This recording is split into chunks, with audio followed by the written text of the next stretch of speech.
No, this is not an oversized lollipop. This is a bowling ball. I'm a terrible bowler, but I'm a great chiropractor. So I'm gonna explain to you why I'm holding this bowling ball with a rod stuck inside of it. You know, your head weighs on average between 10 and 13 pounds.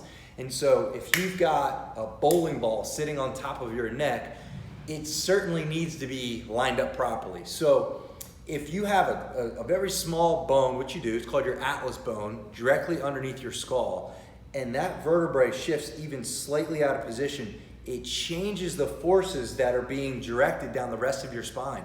So I am getting kind of tired holding this bowling ball here, but if I have to shift that bowling ball either forward, right, like you've seen people with their necks pulling forward, or if I shift it to the side, or a combination, which is most common, forward and to the side, that becomes very difficult to hold. That becomes very, very stressful on not only your neck, but typically even worse on your lower back. This could lead to disc degeneration. This could lead to disc herniations. This could lead to pinched nerves, arthritis, decay, spinal stenosis. You guys get the idea. So as long as the head is centered over top of the spine, the body is really designed to withhold that, to withstand that, to be able to keep that posture and position throughout life.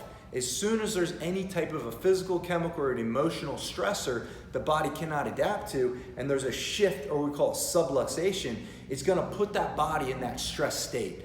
And that stress state is what ultimately initiates the breakdown of that spine from the top down, and ultimately affects the way that the brain signals inside the skull can communicate to the entire body.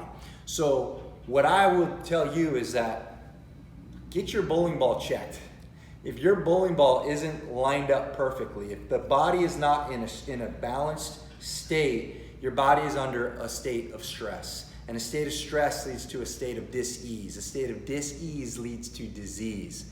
Get your bowling ball checked. Let's make sure your head's on straight. It's exactly what we do here at Friends and Family Spinal Care, where your health is our passion.